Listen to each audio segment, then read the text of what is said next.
Good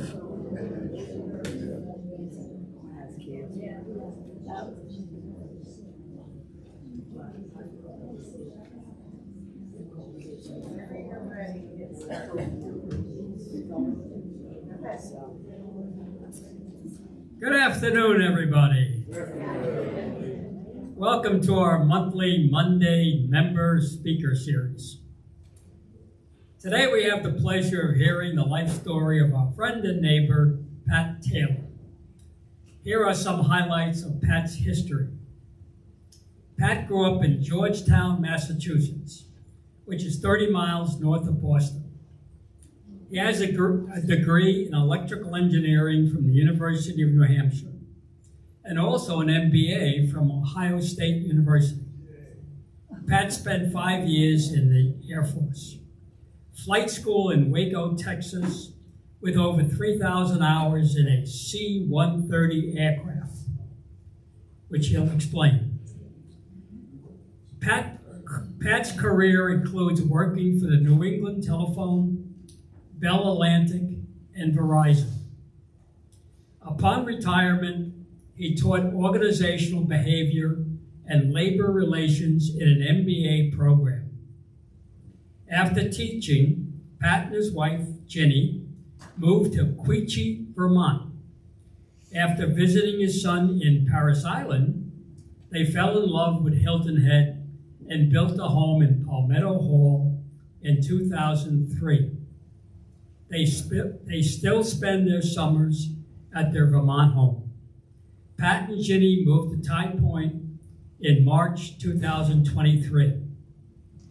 Please join me in welcoming our speaker, Patt Taylor.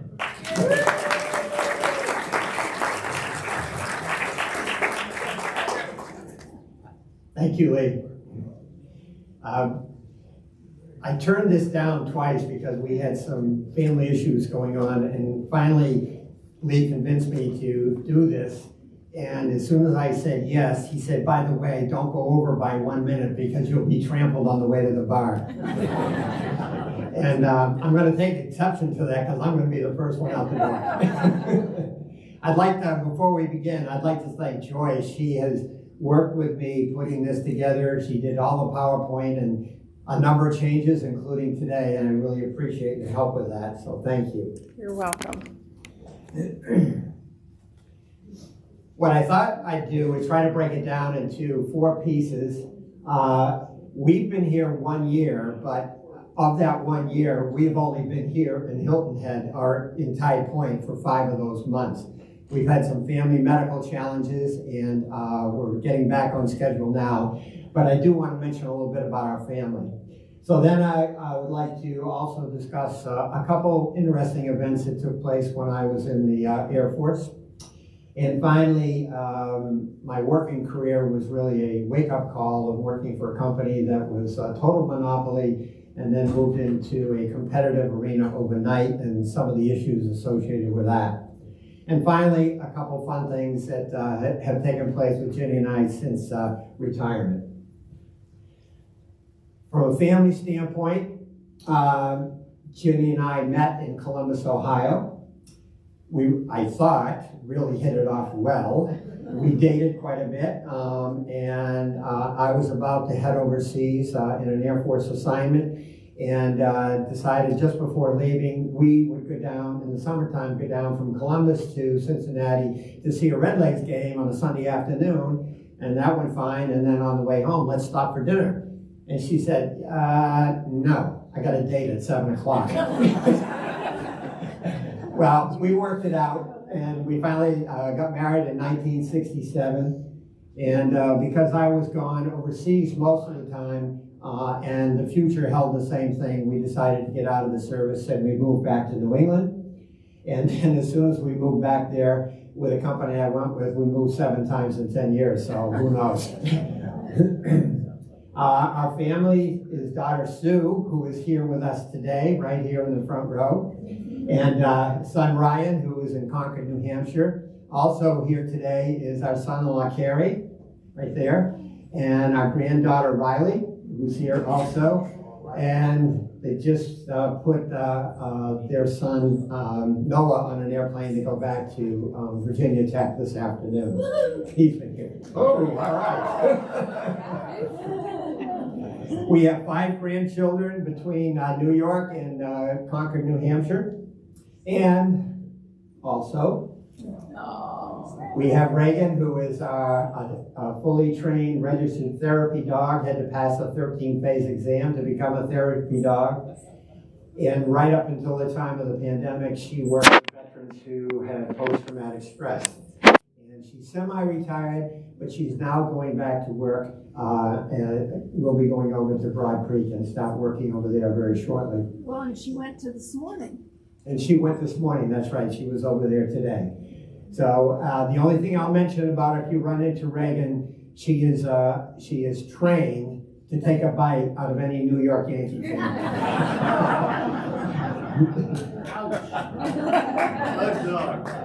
So a little bit about the Air Force, and just to get started, just like any other of the military commands, there are many commands in the Air Force, and I just want to mention 3 of them very quickly. Is the Strategic Air Command, that is now called Strategic Command, and you would best know it either by Jimmy Stewart's 1957 55 movie called the Strategic Air Command, or you know it by the bombers. That's where most of the bombers are in our service today, in that part.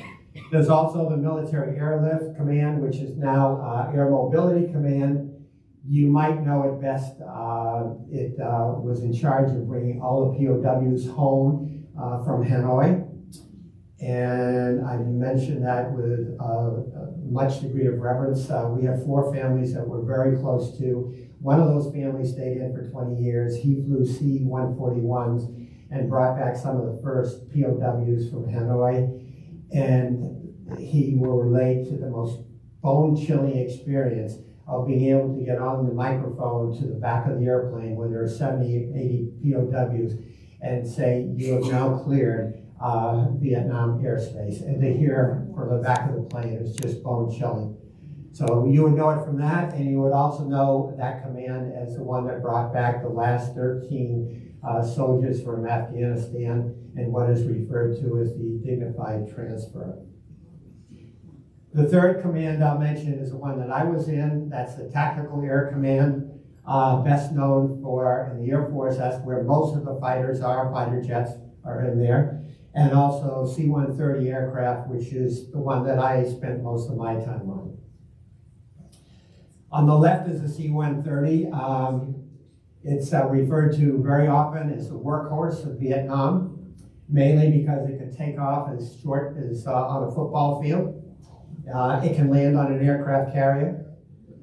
It carries up to 60 paratroopers, which is a lot of the time that I spend in the service. We worked with the 82nd and 101st Airborne Divisions throughout the world. And it also, as is shown on the right, if anybody has seen the Blue Angels, you can equip a C-130 with jets, and it's called JATO, or jet-assisted takeoffs. Very versatile airplane. Used for many different things. It's still in production today. The first one was built in the 1950s. One of the experiences I had very early in my Air Force career was flying in Europe during the Cold War. And it really was an experience, particularly being brand new into the service and just out of flight school. One of the things that we had to do quite often is fly into Berlin. And as this map shows, all the area that's in green was free Western German territory, fine flying there. In the red, it was the Soviet-controlled area, East Berlin. And yet you had to fly through that area to get into Berlin. We flew in through corridors. We normally flew through the southern corridor, which was 20 miles wide. And then there was a 40-mile diameter, which is near the landing area of the Tempelhof Airport, air base where we landed. It was very common to see Russian MiGs fly up beside you, a few miles away, but close enough. And one of the funnier things at the time was there would be single finger salutes going back and forth between the MiGs and whatever plane was flying in. But the hard part of it was if you got outside the corridor, you would be shot down. There was no question about that, and there's a track record associated with it. One of the events we had flying in the southern corridor is that we flew in a very foggy and cloudy day. We got into Tempelhof area, and all of a sudden we got hit by lightning, and we lost all of our electronics on the airplane. And so we're basically flying by the seat of our pants, called dead reckoning. And you multiply that ground speed by the miles you got to go, and trying to keep it within that 40-mile diameter area. We had a wonderful flight engineer who was able to put it all back together in a matter of 5 minutes, and successfully we landed and we were okay. However, things were not so great for some other people. And in 1964, an RB-66 was shot down in East Berlin, believe it or not, 13 miles inside of East Germany, 13 miles inside of East Germany, and the crew bailed out. Two of them were held hostage for a long time. The third one was the navigator, who they released. And as the folklore goes, he was required to go to every one of the military bases in Germany and tell them how the hell did we end up 13 miles inside of East Germany. A very embarrassing situation, but at least he got to live through it. This presented a problem for military in Europe at that time because it was a major embarrassment. And Curtis LeMay put in a new strategy called the brass monkey, which meant if you were flying and you were told by ground control or air traffic control, brass monkey, that meant every airplane, military airplane at that time that was in Germany had to immediately turn to 240 degrees. It was the only compass heading that would keep an airplane out of East German territory. So that was quite an event. We never had to do it, but we had to practice it. The second event in the Air Force I'd like to mention occurred in October 9th of 1967. We had been sent to Panama, the Canal Zone, for a 90-day rotation. We happened to be down in Santiago, Chile. We were heading back at night, coming back to the Canal Zone, and we were called by our command post to immediately go to La Paz, Bolivia. And as we started to go in that direction, we were then redirected to go to a small field landing strip in Bolivia, to go there and land on a flare-lit runway. No lights, just flares. Pick up 2 men and a box and get the hell out of there and get back to the Canal Zone. And that's all they told us, and we did. We got there, we got back in the daylight hours, and we landed, and we were surrounded by military jeeps, taken to a special area, not where we normally park the plane. And the command post would tell us nothing. We had no idea what was going on. So the next day, we're having breakfast, and we get a news clip. October 9th of 1967, Che Guevara is executed in Bolivia.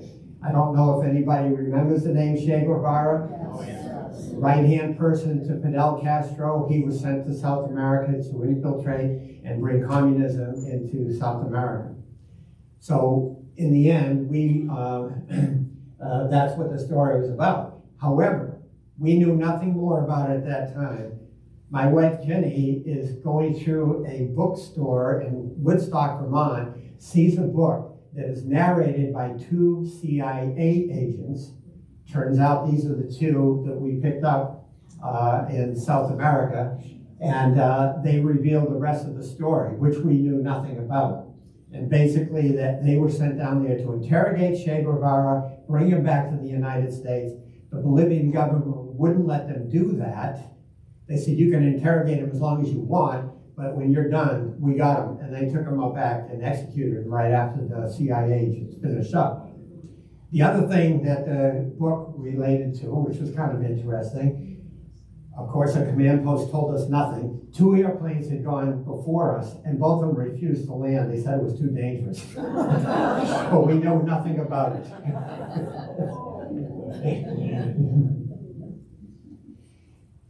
After getting out of the service, I went back to the Ohio State. Go Bucks. Then we moved to, and got my MBA, we went back to New England. I was having a hard time deciding whether I wanted to get into private business or a corporation. And we almost bought a marina with a friend of ours, but decided against it. We needed to settle down a little bit. So I went to work for New England Telephone Company and basically was climbing the corporate ladder a little bit and successful, and we were happy. And a little bit fat, dumb, and happy, I think. And then some things happened. I was promoted to general manager, and about a week after I got promoted, I got a call from the corporate staff, which is never good, and they said, "You got a problem." And anytime you get a call like that, you kind of wonder, are they telling me I really have a problem, or are they just pushing it on my back?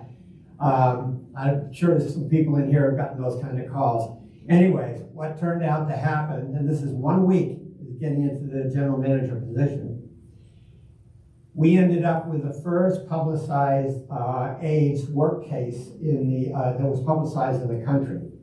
We had a technician that had contracted AIDS. His colleagues were shunning him, obviously, at that time.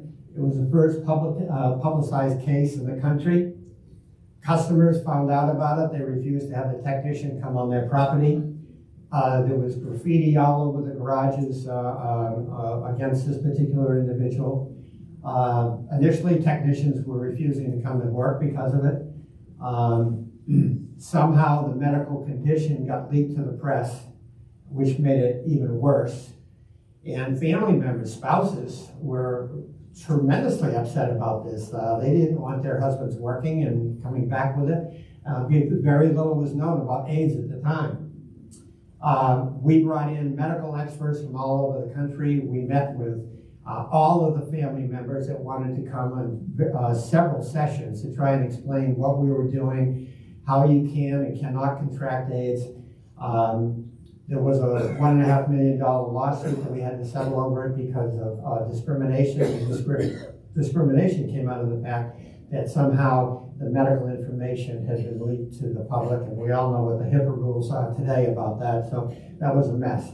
And finally, it got so much publicity around the country that the Harvard Business School asked to do a business case on it, and we mulled that over. Is this going to be good for us or bad for us? And finally, we decided to do it, and they were very fair in their presenting of the business case that they put together for the MBA program.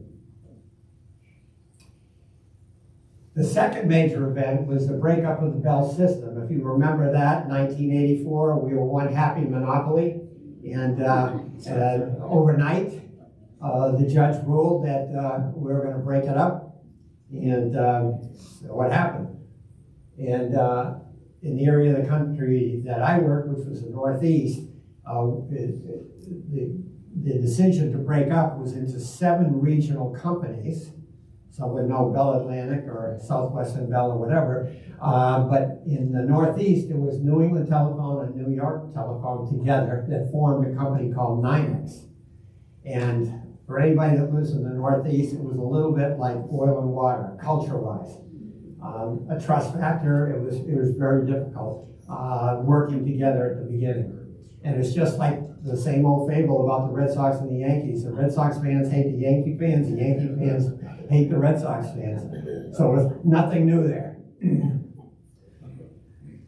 As far as NYNEX was concerned, we were not ready for any form of competition. Our service was marginal at best. It was a strategy of you want to win.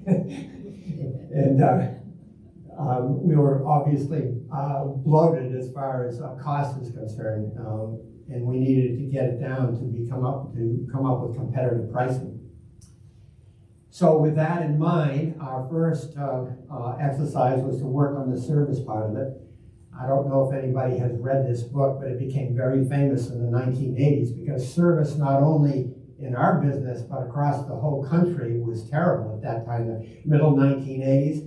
And this book was one of the most popular books that was written about trying to turn a corporation's business issues around. Albrecht and Zemke put it together.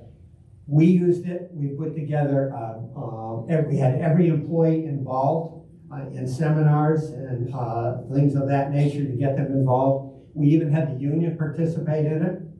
And we worked on a concept called the inverted triangle, which was basically if you were not a frontline employee dealing directly with a customer, then you were somebody that should be supporting the frontline employee, and let's get rid of the bureaucracy across departments and everything else and support that frontline employee. That went all the way up to the president of the company to try and turn the service equation around. And we did. It took a couple of years, but the service really started to turn around and we became very competitive from a service standpoint.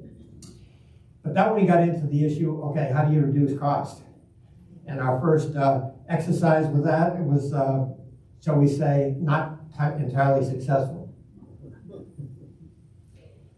In 1989, as published in the New York Times, 60,000 employees in the 9S company went on strike. It was a bitter strike. It got worse as it went on because a picketer in New York was killed. We had a very young, new employee coming to work, who was a management person. She panicked going through the picket line, hit the accelerator instead of the brakes, ran over an employee, a picketer, and was killed. So you can only imagine how this became contentious. Oops. During the strike, I took a different position than most of my fellow workers or senior executives. I chose to go out and climb poles from 7 in the morning until 7 at night. Most of the senior executives stayed inside. We had all read a book called The 7 Habits of Highly Successful Executives, and managing by working around was one of them, and I wanted to spend the time in the field. So I got out there and worked, and many occasions got surrounded by picketers and got a little contentious. We had one incident where I was parked on a steep hill, and one of the things you had to do is put chocks underneath your truck. I went in to work on a customer's in the house, came out, picketers all over the place, and the chocks are gone, and they're taking pictures. Obviously, they want to take a picture of a senior manager not doing the safety routine. But anyways, we got through it. I took this, the business manager happened to be there, the head of the union, and we had a little talk, and the chocks ended up back under the truck, and we moved on. So, with that in mind, and knowing that the Bell system always prided itself in safety, let me tell you what my safety record was during that strike. A, I fell through a false ceiling. Number 2, I backed into a metal pole that snapped off, went over backwards, landed on a brand new Mercedes. This lady comes out of a very fancy jewelry shop and just yelling her head off at me, and finally got it resolved. We obviously took care of that, but never ended up with any on-the-job injuries. So, and what the managers had always said to me is they wanted more bucket trucks. They didn't want their technicians always climbing poles. So I learned from this experience, and we did buy a lot more bucket trucks after that. Our second attempt at expense reduction was to re-engineer the entire business. And we brought in Boston Consulting Group. I don't know if you've heard of them, worldwide, wonderful consulting group to work with. We traveled the world looking for best practices. It didn't necessarily have to be in telecommunications. It could be in marketing. It could be in retail, whatever. Came back with the best practices, and our goal was to reduce 300 work centers in the Northeast to 50 or less. So with that in mind, we put the plan together, and then guess who was told to go tell the union? So we did. I we had them all come in, the business managers. The business manager is the head of a local. So we had them all in. We even bought them lunch. I put up my first slide after lunch. I turned around to say something, and they're all gone. Every one of them left. So that was kind of an interesting experience. But when the dust settled, we were able to, we had no strikes or walkouts throughout this whole process. It took over two and a half years to implement. We implemented the best practices that we found around the country and around the world. New IT systems were put in all over the place, and we ended up in major cost reduction for the company. We worked very closely, I worked very closely with the union business managers. Our most contentious union was the Boston local, and when we really started to duke it out, we would decide on days like this to meet in Boston on the sidewalk and just walk around. We walk around to different business centers and talk things through, have a cup of coffee, and figure out there was a way to get a solution out of this problem. And in the end, this is one of my most cherished moments, is that when I retired, several of the business managers from the union came to the retirement, and that was kind of unheard of in our day. I was really proud of that. During retirement, like I mentioned, we moved to Vermont. Jenny and I moved to Vermont. We built a house there. We had 11 acres of land. On that land was a dilapidated barn. And the story behind the barn, it was built in 1875. The farmer who had owned it 2 times before was paralyzed from the waist down with polio. He had 2 helpers that would put him on a horse-drawn vehicle every day to plow or do whatever needed to be done. And he worked that farm, and it had apples, sheep, and hay, obviously. We went through a major renovation. We had some help doing the structural work, taking down 3 silos that needed to be really taken down. They could not be repaired. But the whole idea behind it was to get it renovated, which we finished in December, a freezing cold December day when I nailed in the last nail into the siding. And we finished the project, and the whole idea was to keep the story going about this farmer. I mean, you just don't want those stories to die. And it got a lot of publicity in the papers and everything else, and the people who have now bought the barn have promised that was part of the deal, that they would keep it going. Tell him the name of the fellow. His name was John Havel. And by the way, interesting story about this. We lived on the hill. There was a bridge that goes into the town of Woodstock that's 2.5 miles down the hill. In 1945, they were able to make a hand clutch for him so he could drive a vehicle. He was coming back in the middle of winter.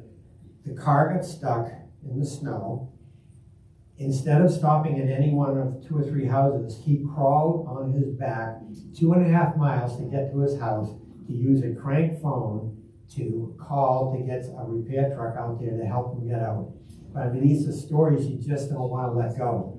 So, And it was all up a hill, too. it was all up a hill for sure. Anyway, some of the other things in the fun years is right after I retired, I had an opportunity. I'm mesmerized by Native American history, and I was able to go out and work on a reservation in South Dakota, and I learned a heck of a lot that you don't read about in papers about what's going on with Native Americans. We built a house in Palmetto Hall. I taught organizational behavior and labor relations at an MBA program, which I thoroughly enjoyed.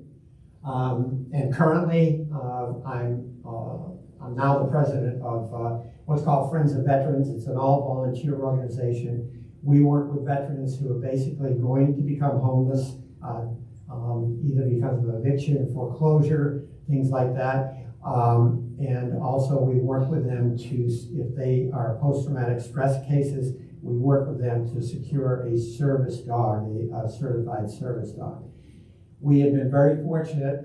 We get all our funding from private grants and one fundraiser a year. If anybody wants to be in New Hampshire on September 16th and play golf, you're invited to come to our annual fundraiser. But through all of the fundraising and the grant, private grants, no government grants, we have been able to provide over $100,000 worth of financial assistance each year. So we're very proud of that. And the rest, want to enjoy family and want to meet more people here in Tide Point. So that's the story.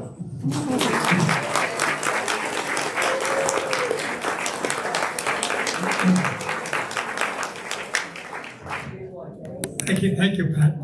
Have any questions? Question? Who was in the box? Was it Chambers? It was guns. It was guns in the box. When we first saw the story, we thought, hey, maybe Shay is back in the United States. But no, it was guns. The guns they used. Yeah. Any other questions? We are looking for speakers. But we do have a future speaker here tonight who's going to be speaking in May. Ford, come on up here. Tell us what you're going to be speaking about. Ford Hutchison, welcome.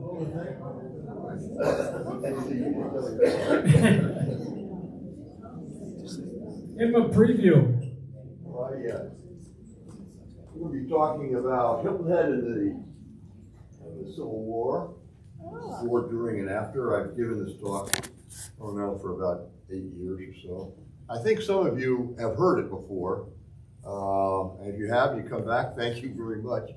I don't know how many of you realize that Hilton had a huge part in the Civil War. A lot of people don't realize that, but it did, and it really was a supply depot for the southern sector of the blockade that the Union Navy put up around the South to prevent goods from coming in and going out of the main ports. So I have a lot of slides, a PowerPoint, sound effects. I'll be talking about all these photographs that I have were taken in 1862, 1863 by a photographer, New Hampshire photographer. So what you see actually existed on Hilton Head. At the end, I have a little surprise. I have a Harvard professor, believe it or not, who is teaching Gullah. Gullah was the language that the slaves, the emancipated slaves, talked and still do to some extent. And believe it or not, Harvard University, part of their language department, has a course in Gullah. So I'll be talking a lot about those things. It'll take about 50 minutes to sleep. That's fine. Okay, and look forward to doing this. What is the date? Second Monday in May. It's always the second Monday in May, year round. Second Monday in May. Well, you got time for drinks before your dinner, and we thank you for coming and enjoy the night. Yeah.